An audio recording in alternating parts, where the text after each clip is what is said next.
अस्सलामुअलैकुम, good morning. कैसे हो बच्चों? JKM BPS जनाब कुतुबुद्दीन मौलिब बॉयज़ प्राइमरी स्कूल्स।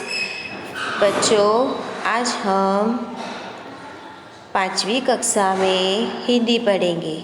बच्चों, हम हिंदी का परीक्षा लक्ष्य पुनरावर्तन करने जा रहे हैं। बच्चों, अभी हमने 13वां पाठ पढ़ा था बराबर, और उसके शब्दार्थ भी लिखे थे। आप लोगों को कहानी समझ में आ गई होगी। तो बच्चों, कल हमारा हिंदी का पेपर है, तो अब हम थोड़ा पुनरावर्तन कर लेते हैं। तो चलिए बच्चों, हम चलते हैं आगे। निम्नलिखित शब्दों के विलोम यानी कि विरुद्धार्थी शब्द लिखिए। अब पहला शब्द कौन सा है हमारा? सुबह यानी शाम बराबर। विलोम शब्द यानी कौन से शब्द? विरोधी शब्द। और विरोधी शब्द में हमें कौन से चिन्ह का उपयोग करते हैं हम?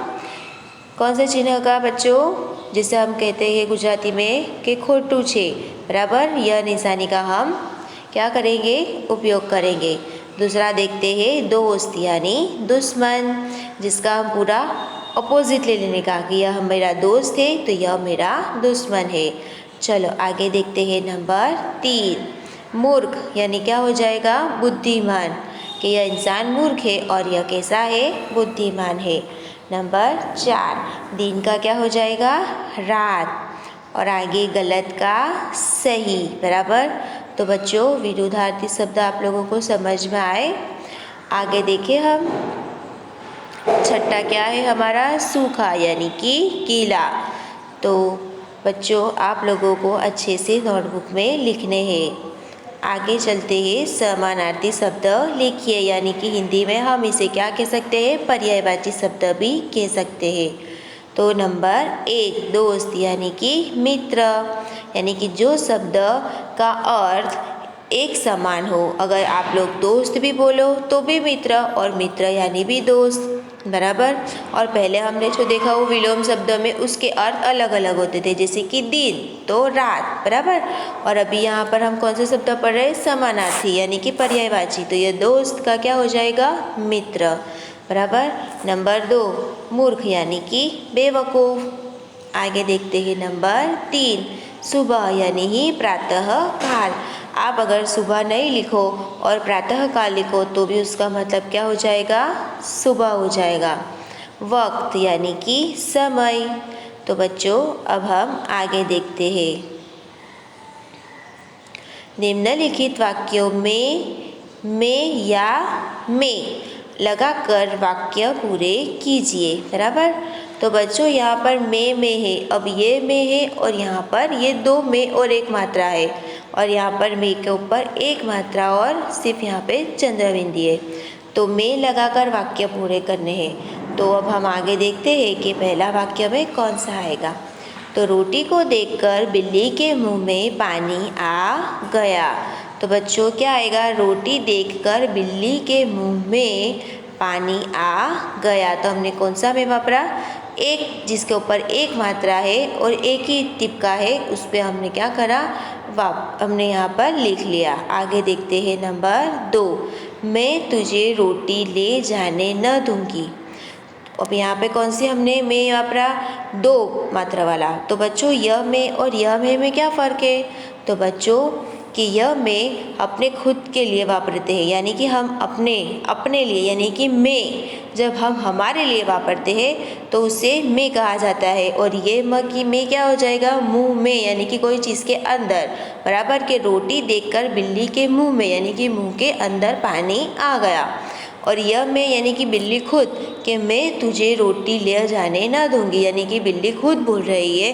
तो यहाँ पर बिल्ली की जगह उसने क्या वापरा? मैं, यानी कि जब हम अपने लिए हम बोलते हैं तो मैं के ऊपर कौन सी मात्रा आएगी? 2 मात्रा और एक टिपका आएगा। और जब वाक्य में हम वापरते हैं तब एक मात्रा और एक टिपका आएगा। आगे लिखते हैं हम, मैं कहती हूँ कि यह रोटी मेरी है। अब यहाँ पर भी किस्सा हो गया मेरी, यानी कि मैंने अपने खुद के लिए वापरा है कि मैं कहती हूँ कि यह रोटी मेरी है। समझ आया बच्चों आप लोगों को कि यह में और यह में क्या फ़र्क है? दोनों बिल्लियों में भी झगड़ा हो गया। अब यहाँ पर दोनों बिल्लियों में यानी कि यह वाक्य है, तो यह वाक्य में हमने कौन सा वापरा कि एक मात्रा और एक टिपका। दोनों बिल्लियों में भी झगड़ा हो गया। नंबर 5, रोटी लेने पहले मैं झपटी थी। अब यहाँ पर भी क्या हो गया, हम अपने लिए मैं वापर, तो यहाँ पे भी दो मात्रा और एक टिपका आएगा। बराबर। तो बच्चों आप लोगों को समझ आ गया कि कौन सी जगह हमें कौन सा मैं वापरना है। तो चलो देखते हैं अब हम आगे।